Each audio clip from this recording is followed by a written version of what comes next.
আসসালামু আলাইকুম ওয়া রাহমাতুল্লাহি ওয়া বারাকাতুহু। একটি গুরুত্বপূর্ণ প্রশ্ন যে মোহতারাম, সূর্যগ্রহণ এবং চন্দ্রগ্রহণ, এই যে কয়েকদিন আগে লাল চন্দ্র দেখা গেল এবং এখানে চন্দ্রগ্রহণ আমরা দেখেছি যে ক্লক টাওয়ারের পাশেও বিশাল আকারের চন্দ্র দেখা গেছে। তো চন্দ্রগ্রহণ সূর্যগ্রহণ কেন হয় এটা আমরা জানি যে পৃথিবীর প্রত্যেকটি গ্রহ উপগ্রহ তারা আপন কক্ষপথে ঘূর্ণায়নের অবস্থার বিবেচনায় আসলে এই চন্দ্রগ্রহণ সূর্যগ্রহণ এগুলো হয়ে থাকে।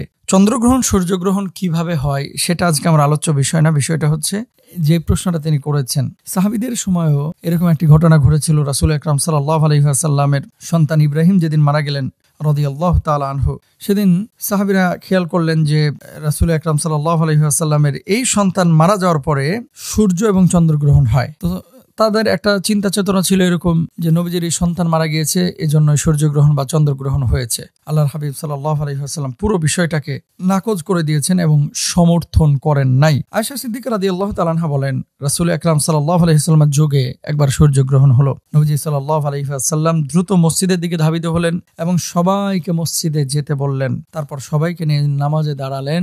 অনেক দীর্ঘ সময় তিনি নামাজ আদায় করলেন। জামাতের নামাজ তিনি এত দীর্ঘ করতেন না সাধারণত। নামাজ শেষ হতেই সূর্যগ্রহণ শেষ হয়ে গেল।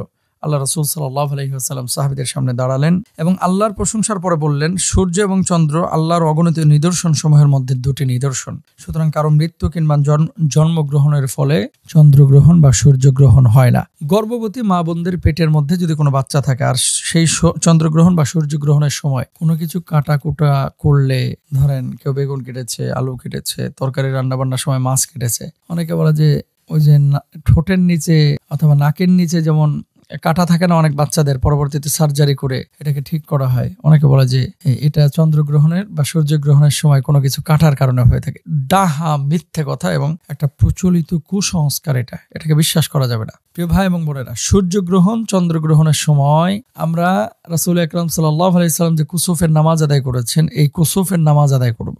যদি জামাতে পারি জামাতে আদায় করব, নতুবা একা একা আদায় করব।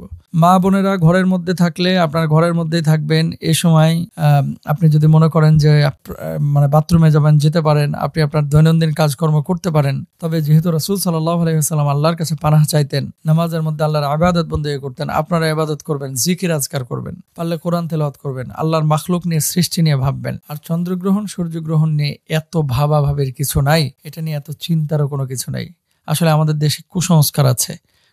চন্দ্রগ্রহণের সময় আগে তো আমরা দেখতাম ওই যে ফিল্মের কাগজ নিয়ে আমরা দেখতাম। অনেকে বলে যে মোহতারাম এ সময় খাওয়া দাওয়া নাকি খাওয়া যায় না। সম্পূর্ণ ডাহা মিথ্যা কথা। এগুলো প্রচলিত কুসংস্কার।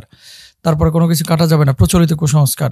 এ সময় মসজিদে যাওয়ার আগে গোসল টোসল করা যাবে না, যে কোনো সময় পৃথিবী উল্টে যেতে পারে, ডাহা মিথ্যা কথা। এগুলো কোনো কিছু বিশ্বাস করবেন না। সূর্যগ্রহণ চন্দ্রগ্রহণ আল্লাহর পক্ষ থেকে নিদর্শন। দুনিয়ার সব কাজই আপনি করতে পারবেন, কিন্তু কুসংস্কার, বিদআহ অথবা যেগুলো হাদিসের মধ্যে, শরিয়ার মধ্যে নেই, সেগুলো বিশ্বাস করব না, করা যাবে না ইনশাআল্লাহ।